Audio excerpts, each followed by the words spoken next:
In January of 2007, Steve Jobs announced the iPhone on stage, which would revolutionize the mobile phone industry and to this day make up over half of Apple's revenue. Now, the original iPhone has some very unique history, so let's first take a look at that. So in 1999, Apple CEO Steve Jobs envisioned an Apple touchscreen product that the user could interact with directly with their fingers rather than using a stylus. In 2002, just a year after the first ever iPod was made, Steve Jobs realized that the overlap of mobile phones and music players would force Apple into the phone business. Jobs also saw that as cell phones and mobile devices would keep amassing more features, they would be challenging the iPod's dominance as a music player. To protect the iPod product line, which by the start of 2007 was responsible for 48% of Apple's sales, Jobs realized that he would have to look more into wireless technology, and several technologies made the iPhone possible. These included lithium-ion batteries that were small and powerful enough to power a mobile computer for a reasonable amount of time. Other technology features that made the first iPhone possible were multi-touch screens, energy-efficient but powerful CPUs, mobile phone networks, and web browsers. In 2005, Apple approached a glass manufacturing company called Corning to investigate the possibility of a thin, flexible, and transparent material that could avoid the problem of metal keys scratching up phone screens.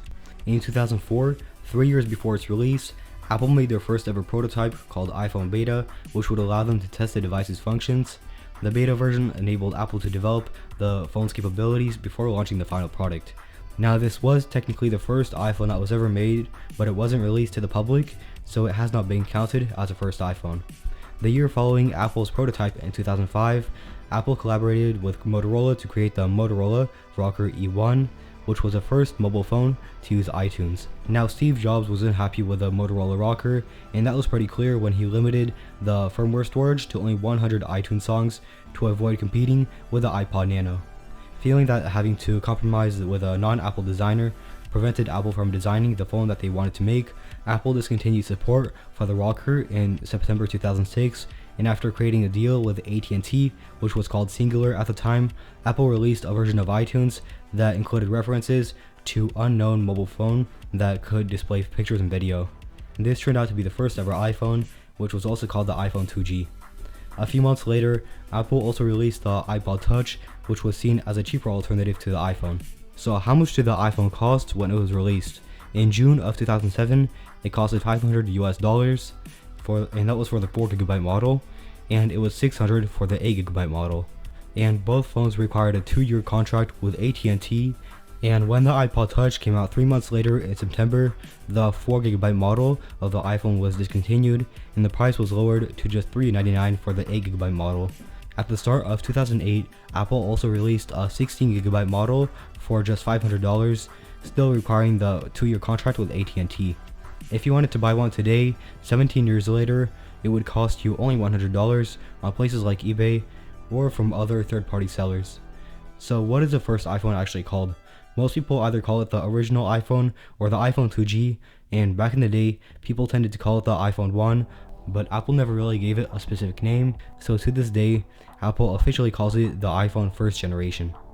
Now let's talk about the design of the very first iPhone.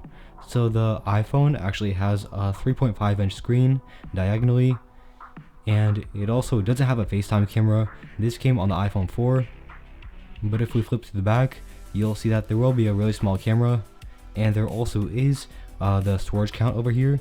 So this was back when Apple used to put the storage count on their iPhones, and Apple also added a giant antenna here at the bottom. So let's actually compare this phone to a larger phone like the iPhone 6 Plus, and if we place them next to each other, you'll see that it is a pretty big difference in size. And the screen on the very first iPhone is just 3.5 inches compared to the iPhone 6 Plus, which has a 5.5-inch screen. And that's all we're going to talk about for the design of the first iPhone. Moving on to the camera of this iPhone, let's try taking a photo on the iPhone 2G. So when I open the camera app, you'll see that the only option there is here is to take a photo. There's no filters or any other camera options. And here's what the photo looks like on the iPhone 2G, and you can see that it is really grainy and the lighting is pretty awful. And here's how a photo on the iPhone 14 Pro looks like compared to that, and you can tell that the camera quality is just a lot higher. Now if you're wondering what video looks like on the original iPhone, Unfortunately, at the time that this iPhone was made, they couldn't record videos yet. The feature was added later on the iPhone 3GS, but there was some kind of jailbreak back then that allowed people to record videos on this original iPhone. I don't know how to do it myself, so I'm not going to go over it. So let's actually move on to the display quality of the original iPhone. The iPhone 2G has a screen resolution of 320 by 480, which is very little compared to the latest iPhone 15 Pro Max, which has a resolution of 2556 by 1179. Now, even though the screen resolution is really bad on the original iPhone, the device is really small, so the tiny screen resolution is not that noticeable. Now, a better way to compare the screen sizes would be by pixels per inch. So the original iPhone has 163 pixels per inch, while the latest one has 460. So let's talk about the software support of the original iPhone. Now this iPhone can unfortunately only go up to iPhone OS 3, and in case you didn't know, it used to be called iPhone OS instead of just iOS. Because of the limited software support, features like the control center, camera settings, and loads of options within the settings app are missing, and the UI is just way too basic. Furthermore, the App Store didn't even come until iPhone OS 2 because Steve Jobs believed that the existence of the internet browser would make the App Store completely useless.